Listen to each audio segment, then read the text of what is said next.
আমার recipe video দেখে অনেকেই আমাকে এই প্রশ্নটা করে যে আমি প্রতিদিন নতুন নতুন রেসিপি বানানোর এত আইডিয়া বা এত ইন্টারেস্ট কোথা থেকে পাই। এত ইন্টারেস্ট কি প্রতিদিন থাকে যে রেগুলারের ঘরের কাজকর্ম সেরে আবার নতুন নতুন রেসিপি বানানো যায়?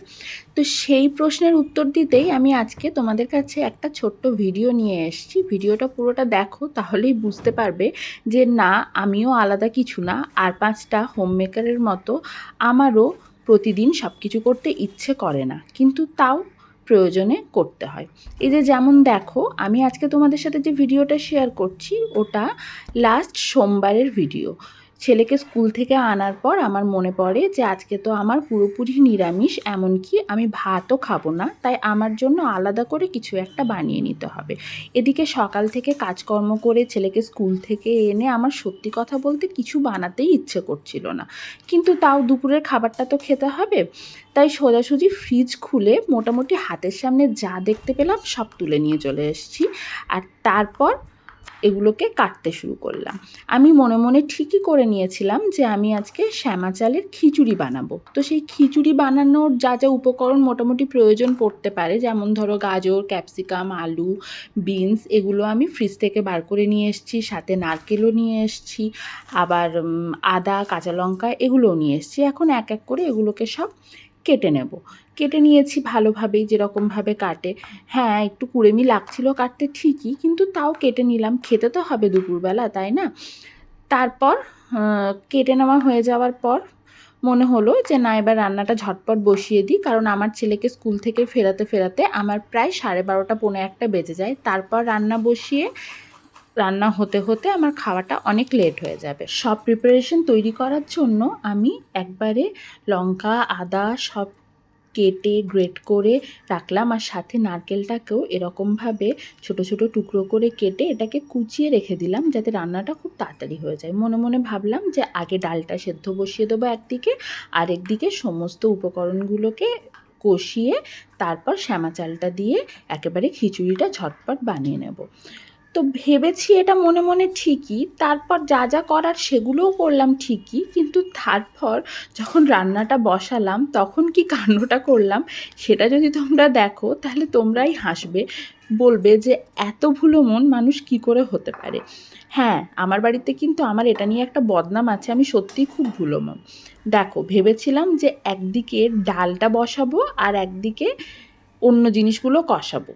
আমি এদিকে ডাল বসাতে পুরো ভুলেই গেছি। আর তারপর যখন কড়াই বসিয়ে তেল দিয়ে তার মধ্যে তেজপাতা আর জিরে ফোড়ন দিলাম, তখন মনে হলো বাবা, এখন তো ডাল সেদ্ধ হতে অনেক সময় লাগবে, দূর থাক, আর ডাল বসাতে পারি না, দেখি অন্য কিছু একটা বানিয়ে নেব। এই অন্য কিছু একটা বানিয়ে নেব ভেবে মোটামুটি যা যা সবজি কেটেছিলাম সব এক এক করে তেলের মধ্যে দিতে থাকলাম আর একটু নাড়াচাড়া করতে লাগলাম।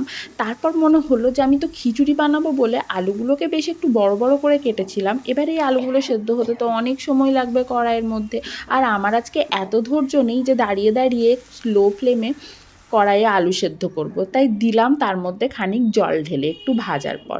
তারপর ঢাকা দিয়ে মিডিয়াম ফ্লেমে বেশ খানিকক্ষণ ধরে, মিনিট 2-3 সময় ধরে ভালো করে ফুটিয়ে নিলাম, আর তারপর খুলে দেখলাম যে হ্যাঁ, আলুগুলো মোটামুটি সেদ্ধ হয়ে গেছে। গাজর, বিনস, ক্যাপসিকাম নিয়ে খুব একটা চাপ নেই, ওগুলো এমনিই সেদ্ধ হয়ে যায়। তোমরা এরকমভাবে রান্না কি করো কখনো, যে যা মনে হয় তাই দিতে থাকি? তারপর মনে হলো যে আমি বাদাম বার করেছিলাম ভেজে খিচুড়ির মধ্যে দেওয়ার জন্য, কিন্তু সেটাও আমি অ্যাজ ইট ইজ ভাজতে ভুলে গেছি। তাই জন্য বাদামটাকে স্কিপ করে ফ্রিজ থেকে একটু কিশমিশ বার করে নিয়ে এসে তার মধ্যে কিশমিশ দিয়ে দিলাম। আর তারপর দিয়ে দিলাম ধুয়ে রাখা শ্যামা চালটা, একটু নাড়াচাড়া করে পরিমাণ মতো জল দিয়ে দিলাম। তবে হ্যাঁ, জল দেওয়ার ক্ষেত্রে আমি একটা জিনিস যেটা সবসময় মাথায় রাখি, যে যতটা চাল নেব তার ডাবল জল। 1 কাপ চাল নিলে 2 কাপ জল। তারপর গ্যাসের ফ্লেম লো করে শ্যামা চালটাকে সেদ্ধ হতে দিলাম। এরকম যখন মোটামুটি অর্ধেকের ওপর সেদ্ধ হয়ে এসছে, তখন এর মধ্যে সামান্য একটু নুন আর চিনি দিয়ে দিলাম। আমার আবার এরকম জিনিস একটু চিনি ছাড়া খেতে ভালো লাগে না। এদিকে দেখো, ঘিটাকেও সাইডে গলতে বসিয়ে দিয়েছি, আর আমার ভাগ্য দেখো, আজকেই আমার ঘিটাও ফুরোতে হয়। ঘিয়ের অবস্থা একদমই খারাপ, একদমই শেষের পর্যায়ে, তাও যেটুকু আছে সেটুকুতেই একটু ওটাকে গলিয়ে নিয়ে এই শ্যামা চালের মধ্যে দিয়ে দেবো, সেটাই ভেবে রেখেছি। তাই ঘিটাকেও আলাদা করে বসিয়ে দিয়েছি সাইডে, যাতে ওটা এই তাপে গলে যায়। একটু নুন আর চিনি দিয়ে ভালো করে নাড়াচাড়া করে নিয়ে ঘিটা দিলাম আর একটু গরম মশলা দিলাম, তারপর একদম নাড়াচাড়া করে এটাকে নামিয়ে নিলাম। তারপর মনে হলো যে এই একটা হযবরল শ্যামা চালের পোলাও তো করলাম, কিন্তু এটা আদৌ কি খেতে ভালো হবে? সে যাই হোক, ভীষণ খিদে পেয়েছিল, তাই কোনো কথা চিন্তা ভাবনা আর করিনি, সোজাসুজি তুলে নিয়েছি প্লেটে।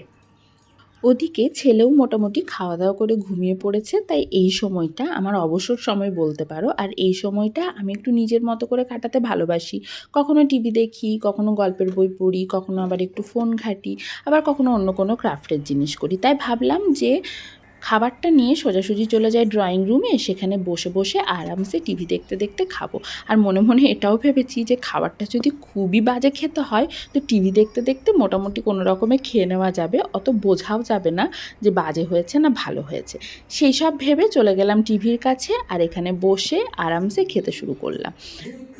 খাওয়ার সময় আবার আমার একটা অভ্যেস আছে, যখনই নতুন কিছু বানাই সেটাকে খাওয়ার আগে সেটার একটু নাকের কাছে নিয়ে একটু স্মেলটা নিয়ে নিই যে সেটা কীরকম খেতে হয়েছে।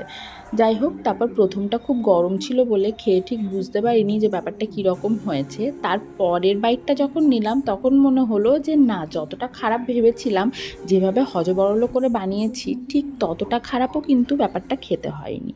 তাহলে তোমরা বুঝতেই পারলে যে আমিও তোমাদের মতনই একজন, যার প্রতিদিন একই কাজ করতে, সেটা রান্নায় বলো বা অন্য কোনো কাজই বলো, ভালো লাগে না। তাই সব কাজ থেকে একদিন দুদিন ফাঁকি কিন্তু আমিও মারি।